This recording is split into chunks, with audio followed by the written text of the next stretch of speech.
Welcome to the MPTS academy. I hope आप सभी अच्छे होंगे, पढ़ाई कर रहे होंगे, घर पे सेफ होंगे। देखिए, आज के इस लेसन में हम लोग सॉल्व करेंगे एमबी पब्लिकेशन के बुक से सेट नंबर 34। ठीक, एमबी पब्लिकेशन से सेट नंबर 34। यह है एसएससी सीजीएल टीयर 1 2018 के क्वेश्चंस।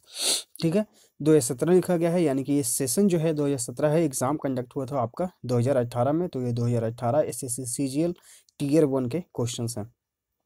ठीक, ये है सेट नंबर 34। हम लोग रेगुलर जो है एमबी पब्लिकेशन के बुक से सॉल्यूशन कर रहे हैं।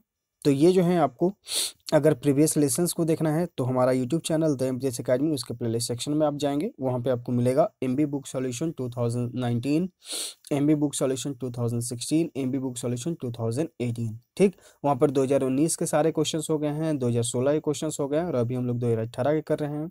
इसके जस्ट बाद जो है हम लोग 2020 के क्वेश्चंस करेंगे।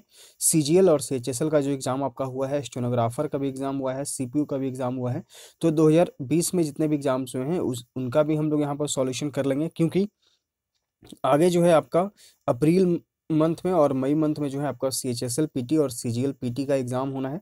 तो उसके लिए जो है हम लोग 2020 के सारे क्वेश्चंस को भी यहाँ पर सोल्व कर लेंगे। ठीक, तो आप लोग जो है हर एक लेसन को कंप्लीट देखिए। एमबी पब्लिकेशन जो है आपके लिए एसएससी के खास तौर पे जो प्रिपरेशन कर रहे हैं उनके लिए एक रामबाण की तरह काम करता है। इसमें सारे प्रीवियस ईयर क्वेश्चंस दिए हुए हैं, तो आप अच्छे से लेसन को देखिए। अगर आपको कुछ समझ में ना आए कोई भी क्वेश्चन कोई भी सेक्शन में, चाहे आप सिनोनिम्स देख रहे हो, ग्रामेटिकल रूल्स देख रहे हो, या जो भी सेक्शन है, जो भी दिक्कत हो, आप तुरंत कमेंट कर दीजिएगा कमेंट बॉक्स में। ठीक, चलिए तो फिर शुरू करते हैं। क्वेश्चन नंबर 1 और 2 के लिए हमारा डायरेक्शन क्या कहता है कि यहाँ पे आपको एक सेंटेंस दिए जाएंगे और उसमें जो है 4 पार्ट्स किए रहेंगे। उसमें से जो एरर वाला पार्ट है, यानी कि जिस पार्ट में एरर है, आप उसे अपने आंसर के रूप में चूज करें, या फिर अगर उस पार्ट में एरर नहीं है, उस सेंटेंस में एरर नहीं है, तो आप जाएंगे नो एरर वाले ऑप्शन के साथ। ठीक, चलिए पढ़ते हैं। क्वेश्चन नंबर 1 क्या कहता है, I am vexed with for what all he has done for him till date. ठीक, यहाँ पर देखिए, I am vexed at him for what all he has done for him till date. Simple present tense. दूसरा part जो है simple present perfect tense, यानी simple नहीं, present perfect tense. ठीक, यानी कि पहला पार्ट आपका प्रेजेंट इंडेफिनिट और दूसरा पार्ट प्रेजेंट परफेक्ट। जैसा कि हम लोग 2 दिनों से रेगुलर जो है इस रूल को अच्छे से देख रहे हैं। कल भी पास्ट वाले फॉर्म में आया था, एक पार्ट आपका पास्ट इंडेफिनिट, दूसरा पार्ट आपका पास्ट परफेक्ट। तो यहाँ पर इस रूप में तो कोई दिक्कत नहीं है, एक सिंपल है और एक परफेक्ट में है। लेकिन यहाँ पे जो आपका एरर है वो प्रीपोजिशन वाले पार्ट में एरर है। यानी कि ये जो वेक्स वर्ड है, वेक्स मतलब होता है किसी को तंग कर देना, परेशान कर देना। ठीक, तो आई एम वेक्स्ड जो है यहाँ पर वेक्स मतलब होता है परेशान या फिर तंग होना, और इसके साथ जो आप प्रीपोजिशन यूज करते हैं वो यूज करते हैं किसका, विथ का। चूंकि यहाँ पर एड का यूज है, इसलिए जो एरर हो जाएगा वो हो जाएगा हमारा ऑप्शन ए में। ठीक है, वेक्स्ड के साथ जो है आप हमेशा क्या यूज करें, विथ का यूज करें, ये आपके लिए इंपॉर्टेंट है। ये फिक्स्ड प्रीपोजिशन का लेसन्स में हम ऑलरेडी आपको बता चुके हैं। तो अगर आपको सारे important fixed preposition, phrasal verb, IP, OWS, synonyms, antonyms, जो कि पूरे जो है एमबी पब्लिकेशन का ही वहां पर आपको कराया गया है, तो ये सारे जो हैं आपको आईबी के नाम से एक प्लेलिस्ट बनाया गया है। ठीक, क्योंकि आईबी का एग्जाम भी रिसेंटली होने वाला है, फरवरी मंथ में, 3rd वीक जो है फरवरी वीक में होने वाला है। तो उसके लिए जो है हम यहाँ पर प्लेलिस्ट बना दिए हैं, तो आप चाहें तो उसमें सारे लेसन्स को आप जाकर देख सकते हैं। सारे आपके लिए इंपॉर्टेंट है, आईबी के लिए तो इम्पोर्टेंट है ही, as well as it is important for आपका सीजीएल एंड सीएचएसएल एग्जाम्स। ठीक, तो ये जो है अगर आप अच्छे से उस प्लेलिस्ट को देख लेंगे तो आई गारंटी कि जो उस सेक्शन में जितने भी लेसन्स आपको ऐड करके दिए गए हैं उस प्लेलिस्ट में, उससे बाहर कुछ नहीं आने वाला है। 1-2 क्वेश्चंस तो न्यू आते ही आते हैं, तो वो अलग बात है, लेकिन लगभग आपके क्वेश्चंस वहां पर से आ जाएंगे। और ग्रामेटिकल रूल्स का भी एक अलग से प्लेलिस्ट बना गया है, तो आप उसमें जाकर लेसन्स को देख सकते हैं। थोड़ा सा स्क्रॉल करके आपको देखना पड़ेगा, ग्रामेटिकल रूल्स के भी प्लेलिस्ट बने हुए हैं। ठीक, चलिए आते हैं क्वेश्चन नंबर 2 पे। क्वेश्चन नंबर 2 है, the manager want his team members that if they persist in their obstructionist attitude they would be punished। persist मतलब होता है जोर देना। ठीक, persist मतलब होता है कि अपने जो जोर देना, मतलब कि उसी को ही हमेशा लागू किए हुए रहना। ठीक है, तो यहाँ पर जो है हम देखते हैं इस सेंटेंस में कि ग्रामेटिकल एरर क्या है। The manager want his team members, यहाँ तक कोई दिक्कत नहीं। सब्जेक्ट आपका हो गया द मैनेजर, यहाँ पर वर्ब का सेकंड फॉर्म यानी कि ये पास्ट में है। ठीक, कोई दिक्कत नहीं। That if they persist in their obstructionist attitude they would be punished. तो यहाँ देखिए पास्ट है, तो ये पार्ट वाला भी जो है पास्ट में है, विल का पास्ट फॉर्म वुड होता है, ठीक। लेकिन अगर हम पार्ट बी में देखेंगे तो यहाँ पर देखिए डैट और इफ का यूज जो है ये साथ में किया हुआ है, ठीक है। यहाँ पर जो है डैट और इफ का यूज जो है वो साथ में किया गया है। तो जहां पर आप देखें कि इफ या वेदर वर्ड का यूज हो, इफ या वेदर वर्ड का यूज हो, तो वहां पे आप डैट का यूज ना करें। क्या ना करें? डैट का यूज जो है वहां पे आप ना करें, तो एरर हो जाएगा आपका बी वाला पार्ट में, ठीक। आप यहाँ पर से डैट को रिमूव करिए। आते हैं क्वेश्चन नंबर 3 to 4। यहाँ पे आपको फिल इन द ब्लैंक करना है, गिवन ऑप्शन से कंप्लीट करना है। Both taciturn and fill in the blank, Daniel seldom spoke and spent never spent money। taciturn मतलब होता है अल्पभाषी, यानी कि जो कम बोलता है, ठीक है। तो both taciturn and fill in the blank, तो वेरी मतलब हो गया सावधान, ये वर्ड हम आपको कल भी बताया। चीप यानी कि सस्ता, डिस्क्रीट यानी कि बुद्धिमान समझदार, और माइजरली यानी कि कंजूस। तो जो taciturn यानी कि अल्पभाषी होते हैं और जो कृपण व्यक्ति होते हैं, कंजूस होते हैं, Daniel seldom spoke and never spent money. तो डेनियल क्या करता है कि जो है यहाँ पर बहुत कम बोलता है, सेल्डम यानी कि कभी कभार, वो कभी कभी ही बोलता है, एंड नेवर स्पेंट मनी, और उसने जो है कभी पैसे भी खर्च नहीं किए। तो यहाँ पर पैसे नहीं खर्च करने के लिए हम क्या वर्ड यूज करेंगे? माइजरली का वर्ड यूज करेंगे। माइजरली यानी कि कृपण, ठीक है, कंजूस। तो देखिए नेवर स्पोक, सेल्डम स्पोक यानी कि कभी कभी बोलना, तो उसके लिए हम लोगों ने यूज किया टैसिटर्न, ठीक। और कम पैसे खर्च मारने के लिए हम लोगों ने क्या यूज किया? माइजरली। तो ये दोनों यहाँ पर अर्थ कंप्लीट हो गया। आते हैं क्वेश्चन नंबर 4 पे। He was to fill in the blank to make a statement before the boss, ठीक। अब यहाँ पर ऑप्शंस हैं, साई यानी कि शर्मिला, टायर्ड यानी कि थका हुआ, टिमिड यानी कि डरपोक, कोवार्ड यानी कि डरपोक, ठीक। अब यहाँ पर देखिए टिमिड और कोवार्ड, यहाँ दोनों का अर्थ जो है डरपोक होता है, लेकिन ये दोनों में कुछ ना कुछ जो है हल्का सा डिफरेंस होता ही होता है, ठीक। टिमिड जो ये वर्ड होता है, इसका मतलब होता है लैक ऑफ करेज। क्या होता है? लैक ऑफ करेज, यानी कि साहस की कमी होना, ठीक। और कोवार्ड मतलब क्या होता है? कोवार्ड मतलब होता है who runs away from danger. क्या होता है? Who runs away from danger, यानी कि कोई खतरा से कोई व्यक्ति जो है भागता है, उससे बोला जाता है कोवार्ड। लेकिन टिमिड का जो मतलब होता है वो होता है लैक ऑफ करेज। तो ये दोनों का अर्थ हो गया डरपोक, लेकिन दोनों का जो अर्थ निकलता है वो अलग निकलता है। तो यहाँ पर हम यूज करेंगे टिमिड यानी कि ऑप्शन सी, क्योंकि यहाँ पर जो है वो इतना मतलब टिमिड है कि अपने बॉस के सामने वो कुछ बोल नहीं पाया, यानी कि उसमें जो है साहस की कमी है, लैक ऑफ करेज। करेज मतलब कि साहस, ठीक। तो ये आई होप आप लोगों को जो है इन दोनों का डिफरेंस पता चल गया होगा अच्छे से, ठीक। टिमिड मतलब क्या होता है? किसी में साहस की कमी होना, उसके लिए आप टिमिड यूज करिए। और कोवार्ड मतलब होता है कि कोई खतरा से, कोई परेशानी से आप भागते हैं, उसे बोला जाता है कोवार्ड, ठीक। आते हैं क्वेश्चन नंबर 5 to 6। यहाँ पे आपको सिमिलर वर्ड यूज करना है, यानी कि सिनोनिम यानी कि समानार्थी सब, पर्यायवाची सब, ठीक। रेट्रेट इसका मतलब क्या होता है? दोहराना किसी बात को। ऑप्शंस देखते हैं। अप्यूज यानी कि गाली देना, प्रिटेंड यानी कि दिखावा करना, ढोंग करना, डिटेस्ट यानी कि घृणा, रिपीट यानी कि दोहराना। तो राइट आंसर आपका ऑप्शन डी। ये सारे वर्ड्स आपके लिए इंपॉर्टेंट है, एसएससी बहुतों बार पूछ चुका है इसको सिनोनिम एंटोनिम के रूप में, तो हर एक वर्ड आपके लिए इंपॉर्टेंट है। क्वेश्चन नंबर 6, निनको मुप, ठीक। इसका मतलब क्या होता है? इसका मतलब होता है मूर्ख। ऑप्शंस देखते हैं। वाइज यानी कि बुद्धिमान, ये तो एंटोनिम हो गया। फूल यानी कि मूर्ख, तो राइट आंसर आपका ऑप्शन बी है। लवर यानी कि प्रेमी, कंपेनियन यानी कि साथी। क्वेश्चन नंबर 7 to 8, यहाँ पे आपको अपोजिट यानी कि एंटोनिम, विपरीत शब्द बताना है। पेल्यूसिड का इसका मतलब क्या होता है? इसका मतलब होता है स्पष्ट, पारदर्शक, यानी कि कोई चीज जो है पूरा स्पष्ट है, आप आर पार देख सकते हैं, वो पारदर्शक है, ठीक। ऑप्शंस देखते हैं। टॉर्पिड, टॉर्पिड मतलब क्या होता है? टॉर्पिड मतलब होता है आपका उदासीन, ठीक है। एक्सप्लिसिट यानी कि एक्सप्लिसिट मतलब क्या हो गया? अस्पष्ट, ठीक है। ये इंपॉर्टेंट बन जाए, एसएससी बहुत बार पूछा है। और उसके बाद है मर्की, मर्की मतलब होता है धुंधला। तो राइट आंसर आपका ऑप्शन सी है, एक स्पष्ट है और एक धुंधला है। ऑप्शन सी यहाँ पे आपका एंटोनिम के रूप में हो गया राइट आंसर। और लिम्पिड मतलब क्या मतलब होता है? पारदर्शक, स्पष्ट। तो ये देखिए सारे जो है ऑप्शन ए, बी और डी जो है सिनोनिम है। ऑप्शन सी जो है यहाँ पे आपका, सॉरी ऑप्शन ए तो इसका हो गया उदासीन, तो ये सिनोनिम नहीं है। ऑप्शन बी और डी सिनोनिम है। टॉर्पिड मतलब हो गया उदासीन और मर्की मतलब हो गया अंधेरा। क्वेश्चन नंबर 8, अडामेंट, अडामेंट मतलब होता है जिद्दी। क्या होता है? जिद्दी। ऑप्शन देखते हैं। रिजिड यानी कठोर, फ्लेक्सिबल यानी कि लचीला। तो राइट आंसर आपका ऑप्शन बी है कि एक जिद्दी है और एक लचीला है, ठीक है।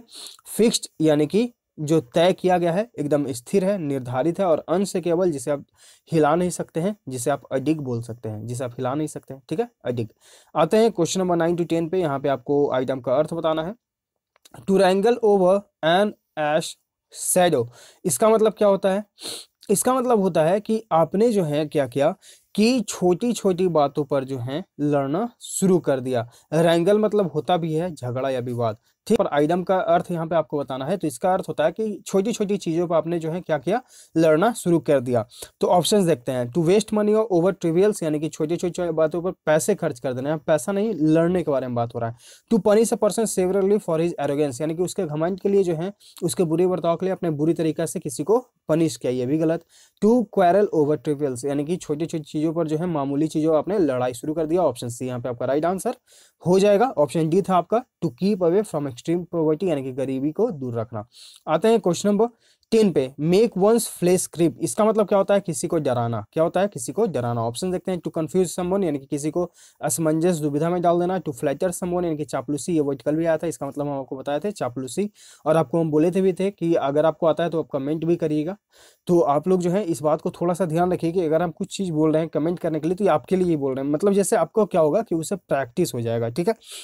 ये चीज जो है अगर आपके दिमाग में हमेशा ये रन होते रहेगा, तो अगर आपके एग्जाम में अगर इस तरह के वर्ड्स आते भी हैं और पॉसिबिलिटी है आने के भी, तो आप जो है करते रहिएगा, तो वो आपके दिमाग में जो है हमेशा चलते रहेगा, तो वो ज्यादा बेहतर है। आप तुरंत अपना आंसर जो है वहाँ पे टिक कर पाइएगा, ठीक है।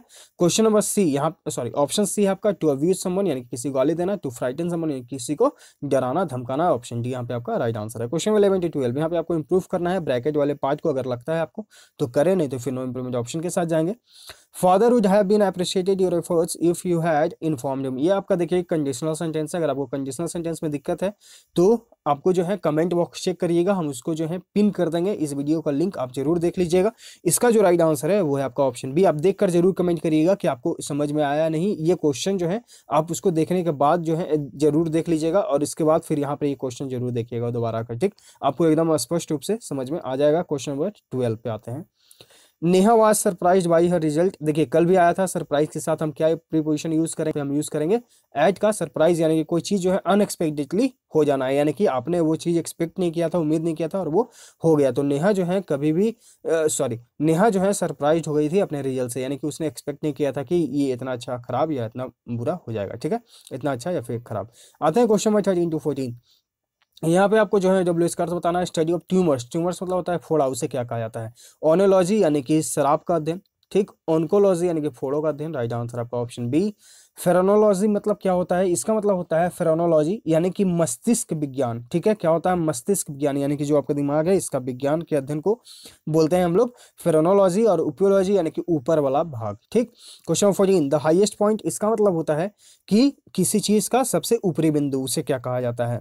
टेम्पेस्ट मतलब क्या होता है? टेम्पेस्ट मतलब होता है तूफान या फिर आंधी। आउटपोस्ट यानी कि दूर दराज वाला एरिया, ठीक है, जिसे आप चौकी भी बोलते हैं। आर्चीव यानी कि संग्रह, और जेनिथ यानी कि शिखर। तो राइट आंसर आपका ऑप्शन डी हो गया। यहाँ पर यही पूछा गया, द हाईएस्ट पॉइंट यानी कि शिखर। क्वेश्चन नंबर 15 to 16, यहाँ पे नंबर 15 to 16 में आपका क्या है कि इनकरेक्ट स्पेल्ड को जो है अपने आंसर के रूप में चूज करना है।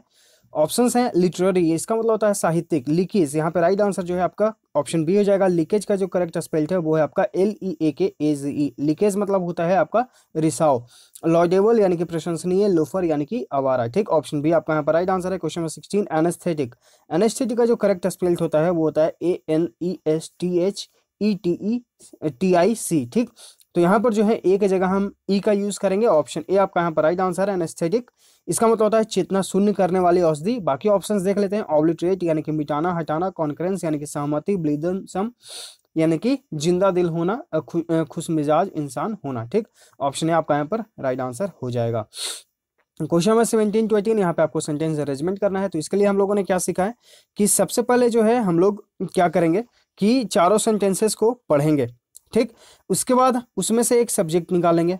सब्जेक्ट निकालने का तरीका यह है कि आप चारों सेंटेंसेस को पढ़िए अच्छे से, और उसके बाद देखिए कि आखिर बात क्या हो रहा है, किस चीज के बारे में बात हो रहा है, ठीक। जैसे कि मान लीजिए कि अगर कोई सेंटेंस 4 सेंटेंस है, उसमें बात हो रहा है राम का, तो सब्जेक्ट आपका ये बन जाएगा, ठीक। तो ये आपको समझना कैसे है कि राम के बारे में ही बात हो रहा है, तो उसे करने के लिए आपको जो है ज्यादा से ज्यादा प्रैक्टिस की जरूरत है। आप जितना ज्यादा पढ़ेंगे उसके बाद जो है उसको समझेंगे, अंडरस्टैंडिंग बनेगा, और उसके बाद आप समझेंगे कि ये आखिर सब्जेक्ट हमारा कैसे बना। ठीक, तो ये आपको प्रैक्टिस से ही आ सकता है, इसका कोई रामबाण जो है उपाय नहीं है।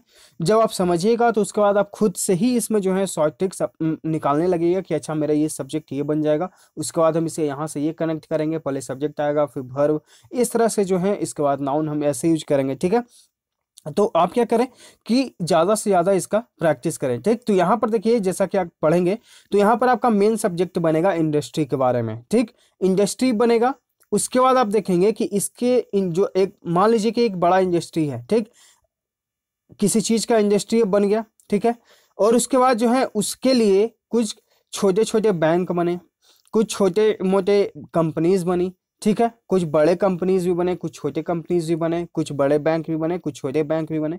ठीक, अब ये जो है यहाँ पर बात हो रहा है कि एक तो पहले आपका आया इंडस्ट्री, ठीक, और उसके बाद जो है उसमें कुछ कंपनीज आए, इंस्टीट्यूशंस आए, उन्होंने अपना जो है डेवलपमेंट का रिस्पॉन्सिबिलिटी लिया। ठीक, यानी कि जो है कि एक इंडस्ट्री आने के लिए जो है इन सारी चीज़ों की ज़रूरत है, बैंक्स, इंस्टीट्यूशन, ये सब।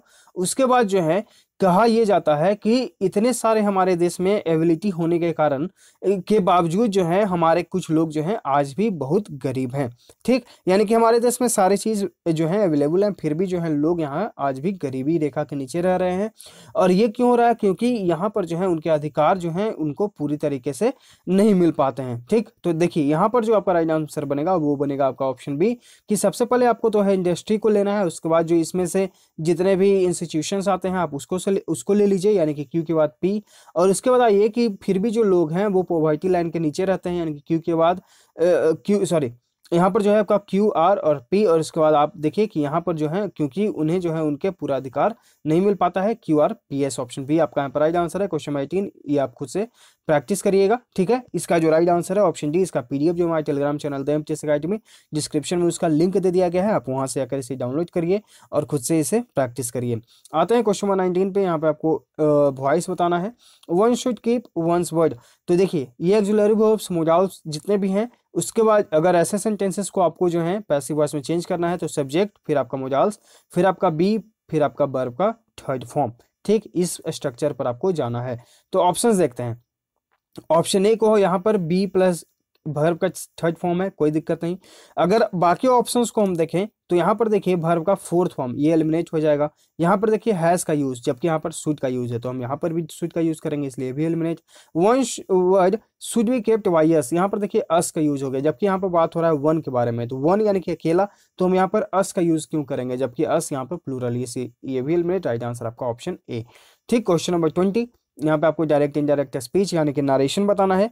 तो the old man thanks I shall never forget this kindness Ankit, यहाँ पर देखिए एक वर्ड यूज हुआ है थैंक्स, तो जब भी आप थैंक्स, अपॉलॉजी, एक्सक्यूज, इस तरह के वर्ड्स अगर देखें, ठीक है, तो आप जो है इनडायरेक्ट स्पीच को इसी फॉर्म में ही बनाएं। जैसे कि अगर थैंक्स है तो इसे आप थैंक्ड कर लें, मतलब सेंटेंस को देखकर, अगर पास्ट में है तो थैंक्ड कर लें, अगर अपॉलॉजी है तो अपॉलोजाइज्ड, एक्सक्यूज है तो एक्सक्यूज्ड, इस तरह से ही अपने सेंटेंस को आप उसे कंप्लीट करें।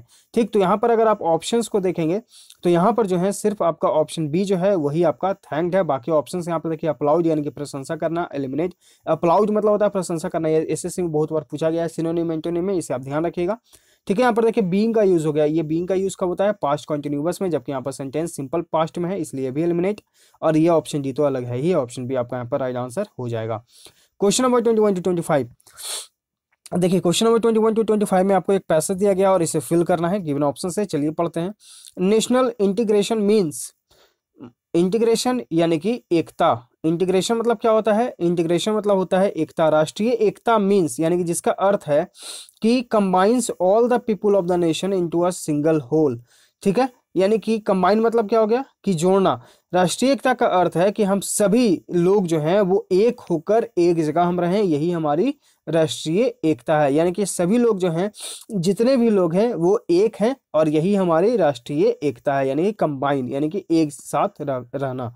ठीक, इट इज अ सेंटिमेंट, यह एक हमारे अंदर भाव है, that binds together all people in one common bond, no matter what their religion, caste, language और हिस्ट्री में बी। चलिए इसको देखते हैं सही से। यहाँ पर जो है आपका कि इट इज अ सेंटिमेंट यानी कि हमारे अंदर यह भाव है, दैट बाइंड्स, बाइंड मतलब जोड़ना, यानी कि ये हमारे अंदर भाव ही है जो हमें एक दूसरे को जोड़ता है, यानी कि all people together in one common bond, यानी कि एक सामान्य बंधन में, जबकि हमें मतलब नहीं है कि हम किस धर्म के हैं, किस जाति के हैं, किस भाषा, किस इतिहास, हमें इन सब से मतलब नहीं है। हमारे अंदर सिर्फ एक ऐसा सेंटिमेंट ही है, भाव ही है, भावना ही है जो हमें एक दूसरे से बांध कर रखता है। ठीक है, it is a strong cementing force, यह जो है हमारे अंदर एक बहुत ही मजबूत फोर्स हमारे अंदर ही है। Where all kinds of people live together peacefully, यानी कि जहां पर जो है लोग हैं वो एक साथ रहते हैं, वो भी शांतिपूर्वक, and can identify themselves as a part and parcel of a nation, और वो जो है खुद को अपने देश, अपने राष्ट्र के लिए जो है एक समझते हैं, एक दूसरे को सभी। ठीक, यानी कि सब जो है यहाँ पर एक ही हैं, कोई अलग यहाँ पर नहीं है। ठीक, तो यहाँ पर ये हुआ सेट नंबर 34 का डिटेल में सॉल्यूशन। आई होप आपको हर एक क्वेश्चन, हर एक वर्ड अच्छे से समझ में आ गया होगा। तो समझाने का तरीका अच्छा लगा तो प्लीज़ लाइक करिए, शेयर करिए, अगर आप नए हैं तो चैनल पे तो जरूर सब्सक्राइब भी कर लीजिए, लाइक कर दीजिए और शेयर आप भी कर दीजिएगा जरूर से जरूर, ताकि आपके पास नोटिफिकेशन जाता रहे, आप अपडेट होते रहें। ठीक है, और पीडीएफ अगर आपको चाहिए तो हमारा टेलीग्राम चैनल है द एमटीएस अकेडमी, डिस्क्रिप्शन में उसका लिंक है, आप वहाँ से जाकर डाउनलोड कर सकते हैं। और आईबी का जो एग्ज़ाम आपका फरवरी मंथ में होने वाला है, ठीक है, तो उसका जो है उसके लिए करेंट अफेयर्स आपको मिल रहा है पीडीएफ हमारे टेलीग्राम चैनल पे।